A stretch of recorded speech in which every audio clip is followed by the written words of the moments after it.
Elections की date नजदीक आ जाएगी, ये जो हलचल है अलग अलग राज्यों में अबुल, वो हलचल अब बढ़ने वाली है।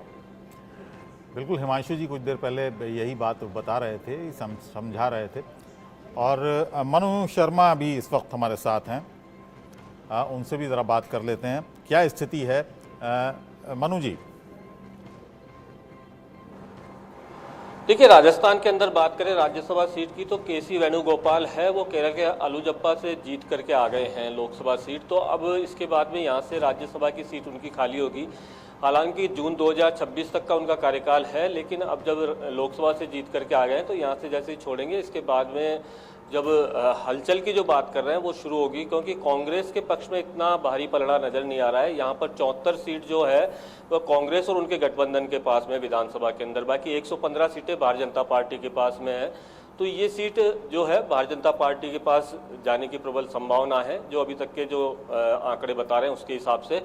बाकी राज्यसभा की स्थिति देखें तो राजस्थान के अंदर 10 सीटें हैं। 10 सीटें में से आज की तारीख में 6 सीट जो है कांग्रेस के पक्ष में है और 4 सीट जो है भारतीय जनता पार्टी के पास में है।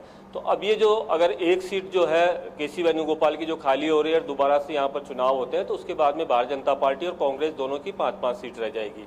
जी, जिस तरीके से मनु जी बता रहे हैं कि केसी वेणुगोपाल अब चूंकि सीट खाली कर चुके हैं और वहां पर अलग अलग समीकरण नजर आ रहे हैं राजस्थान में, क्या ये कहना ठीक होगा कि कांटे का मुकाबला है या फिर थोड़ा सा एक तरफा जाता हुआ बीजेपी के हक में चीजें नजर आ रही हैं? मनु जी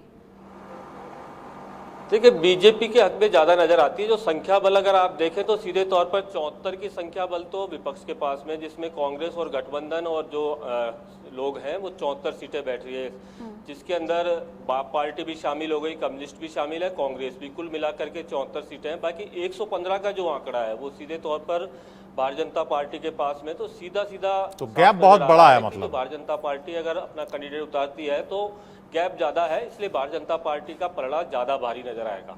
जी, जिस तरीके से अभी तक इक्वेशंस बनती हुई नजर आ रही हैं, जो दर्शक अभी अभी हमारे साथ जुड़े हैं वो जान लें। त्रिपुरा से बिप्लब कुमार देव हैं, एक सीट यहां पर खाली है। राजस्थान से केसी वेणुगोपाल, जो अभी मनु जी ने जानकारी दे दी। महाराष्ट्र से उदयन राजे भोसले, पीयूष गोयल, इन दोनों की सीट खाली हुई है। मध्य प्रदेश से ज्योतिरादित्य सिंधिया की सीट खाली हुई है, वो तो बड़े अंतर से, बड़े मार्जिन से जीते हैं। हरियाणा, बिहार और असम को लेकर अभी हम बात कर ही चुके हैं। साथ ही साथ हमारे साथ गेस्ट भी बने हुए हैं जी, हमारे साथ आलोक जी भी हैं। आलोक जी से यही बात हो रही थी कि क्योंकि हमारे पास एक नज़ीर है जिस तरह से हिमाचल में हुआ। पहले पटना से शक्ति हमारे साथ जुड़े हैं, शक्ति का हम रुख कर लेते हैं। शक्ति, चूंकि बिहार की 2 सीटें हैं, मीसा भारती और विवेक ठाकुर की, क्या समीकरण बनते हुए नजर आ रहे हैं? क्या यहाँ एक तरफा है चीजें या फिर इंडिया अलायंस टक्कर देगा? देखिए, लोकसभा चुनाव में के बाद जो है 2 सीटें जो है राज्यसभा की खाली हुई। एक तो मीसा भारती जो कि लालू प्रसाद यादव की बड़ी बेटी है, वो लोकसभा चुनाव पाटलिपुत्र से जीत चुकी है, तो उनकी जो सीट है वो खाली हुई है। दूसरी सीट जो है विवेक ठाकुर जो नवादा से बीजेपी सीट से जो जीते हैं, उनकी सीट खाली हुई है। 2 सीटें को लेकर चुनाव है खाली। बिहार में फिलहाल जो है दोनों, एक सीट जो है इंडिया गठबंधन के पास है तो दूसरी सीट एनडीए के पास है। तो जो आंकड़ों का जो समीकरण उसमें लिया जो है, दोनों गठबंधन को 1-1 सीटें जो है उनकी तय है कि एक उम्मीदवार उनकी जीत दर्ज होगी। इसको लेकर आपको बताया कि बीजेपी की तरफ से जो है चर्चाएं भी काफ़ी तेज हो गई है कि बीजेपी किसको जो है राज्यसभा भेजेगी, क्योंकि जो इस तरह से अभी नए मंत्रिमंडल में जो मंत्रियों का जो हुआ था उसमें राजपूत समाज से किसी भी को मंत्री नहीं बनाया गया है। तो ऐसे में 3 नामों की चर्चा है राजपूत समाज से। आर.के. सिंह जो कि आरा से चुनाव हार गए हैं, हालांकि उनके नाम की चर्चा है, पूर्व केंद्रीय मंत्री भी रह चुके हैं वो। दूसरे सुशील सिंह जो औरंगाबाद से सांसद थे बीजेपी के, उन्हें भी हार का सामना करना पड़ा। और तीसरे पूर्व राज्यसभा सदस्य हैं गोपाल नारायण सिंह, उनको बीजेपी एक बार फिर से जो है राज्यसभा भेज सकती है। और दूसरी अगर बात करें इंडिया गठबंधन की, तो इंडिया गठबंधन में मीसा भारती की जो सीट खाली हुई है, ये सीट लालू परिवार की तरफ से ही किसी को भेजने की चर्चा जो है वो चल रही है। हो सकता है इसमें जो हमारे सूत्र बता रहे हैं उनका कहना है कि चलिए, यहाँ पर ऑलमोस्ट तय है कि क्या होने वाला है बिहार में। विकास श्रीवास्तव, क्योंकि सबसे ज्यादा जो इंटरेस्टिंग फाइट है वो महाराष्ट्र में देखने को शायद मिल सकती है। विकास श्रीवास्तव मेरे सहयोगी इस वक्त बने हुए हैं। विकास, क्या स्थिति है वहां पर? राज्यसभा की 2 सीटें हैं और वहां पर जो हर वक्त जो समीकरण बदल रहे हैं, वहां पर जो खबरें आ रही हैं उनके मुताबिक, क्या स्थिति रहने वाली है वहां पर? जी बिल्कुल, देखिए राज्यसभा की ये 2 सीटें किसके खेमे में आती हैं, ये बहुत कुछ निर्भर करेगा आने वाले दिनों में ये देखने के लिए कि एनडीए में क्या उठापटक होती है। अगर अजीत पवार एनडीए का साथ छोड़ देते हैं तो समीकरण यहाँ बिल्कुल बदल जाएंगे और एक तरह से महाविकास आघाड़ी टक्कर देती नजर आएगी। लेकिन जो ताजा जानकारी है, जो ताजा अपडेट है, जो हमारे सूत्र बताते हैं, वो ये बताते हैं कि ये दोनों ही सीटें, इन दोनों ही सीटों का मोह जो है वो बीजेपी ने त्याग दिया है और दोनों ही सीटें अजीत पवार की एनसीपी को देने का तय हुआ। ये वर्बल एश्योरेंस जो है ये बीजेपी की तरफ से अजीत पवार को दिया गया है। मैं बता दूं कि जो पीयूष गोयल और उदयन राजे भोसले के इस्तीफे के बाद जो ये 2 सीटें खाली हुई हैं, इस पर एनसीपी का प्रत्याशी जो है वो उतारा जाएगा। ऐसा एक म्यूचुअल अंडरस्टैंडिंग जो है बीजेपी और एनसीपी में हुई है। 2 सीटें वैसे हैं तो बीजेपी की, लेकिन बीजेपी इस बात को लेकर तैयार हो गई है कि ये अजीत पवार के खेमे में जाएंगी ये सीटें इलेक्शंस के और बाद अजीत पवार और का फिर प्रत्याशी वहां से होगा। मोदी सरकार के शपथ को लेकर, यानी कि मंत्रिमंडल में जगह को लेकर जो नाराजगी अजीत पवार की थी, उसे कॉम्पनसेट करने की कोशिश यहाँ पर बीजेपी की तरफ से हो रही है। विकास, आप रहिएगा। आगे बढ़ते हुए, चूंकि हरियाणा की दीपेंद्र सिंह हुड्डा की जो सीट है वो भी अब खाली हुई है, उसको लेकर अपडेट देंगे मेरे सीनियर कोलीग विपिन परमार मेरे साथ में जुड़ गए हैं। विपिन, क्या हरियाणा में अभी भी 50-50 यानी कि कांटे की टक्कर होने की उम्मीद है?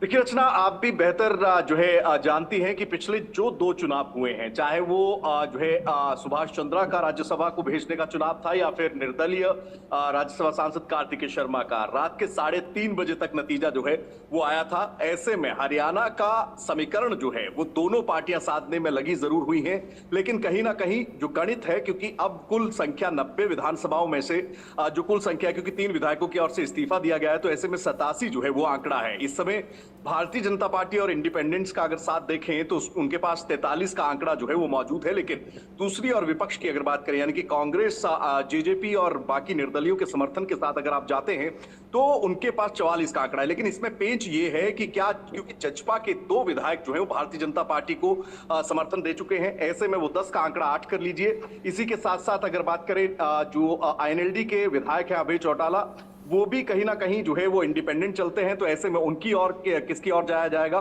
तो ऐसे में बेहद रोमांचक जो है दीपेंद्र हुड्डा के लोकसभा जाने के बाद ये राज्यसभा सीट हो गई है और दोनों पार्टियां जो है पुरजोर कोशिश करेंगी। पहले भी देखने को मिला है कि हरियाणा में जो अपेक्षित किया गया था पार्टियों की ओर से, उसके विपरीत नतीजे आए हैं। लेकिन अब इस बार का मुकाबला दोनों पार्टियों के लिए बेहद जरूरी है, क्योंकि आप विधानसभा के रण में जाने वाले हैं और ऐसे में कहीं ना कहीं विधानसभा के रण में जाने से पहले जो है आप ये चाहते हैं कि एक सीट राज्यसभा की ओर बढ़ाई जा सके। ठीक है, तो ठीक है।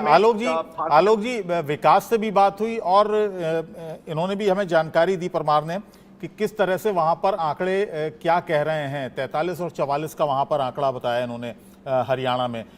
महाराष्ट्र के हिसाब से जो हमें विकास ने जानकारी दी है उसके मुताबिक तो अब सब कुछ सेटल होता नजर आ रहा है, क्योंकि ये सीटें एनसीपी के खाते में अगर जाती हैं तब तो कोई परेशानी नहीं होगी एनडीए को। देखिए अब्दुल जी, इस तरह के चुनाव जैसा अभी अपने साथी कह रहे थे, वो रात को 3 बजे तक भी जब होता है फैसला, ऐसे भी स्थितियां आती हैं। क्योंकि ये ठीक है कि अजीत पवार जी के गुट को देने का एक लाभ ये होगा कि शरद पवार के विधायक भी अजीत पवार के परिवार से जुड़े रहे हैं वर्षों से, और उससे एक जो खतरा होता है उस खेमे से, और कांग्रेस और उद्धव ठाकरे के बीच भी थोड़ी घमासान बीच में खबरें विधान परिषद को लेकर भी आती है। ऐसी स्थिति में फिर भी इसलिए मैं कहूंगा कि हाँ, लेकिन मैं एक बात स्पष्ट कर दूं, रचना जी ने पिछली बार बात करते हुए कह दिया, आलोक जी ने कहा खरीद फरोख्त होगी। मैं ये नहीं कहता होगी, मैं कह रहा हूँ होती रही है या हो सकती है, क्योंकि हम और आपके पास प्रमाण नहीं है तब तक मैं नहीं कह सकता। इसलिए पहले हम ये कह दें, क्योंकि हम लोग टीवी पर कोई भी ऐसी आपत्तिजनक या जो विषयाधिकार है संसद का, या उसके सबूत के बिना अदालत में भी हम साबित नहीं कर सकते कि खरीद फरोख्त हुई है। अप्रत्यक्ष रूप से चर्चा होती है कि भाई ठीक है, ऐसा किया गया होगा, इसलिए पैसा दिया गया, उसने उसको बनाया, उसने उसको बनाया, या कई पूंजीपति विजय माल्या बन के आ गए थे। ऐसे और भी नाम है बहुत सारे जिसको आप कह सकते हैं।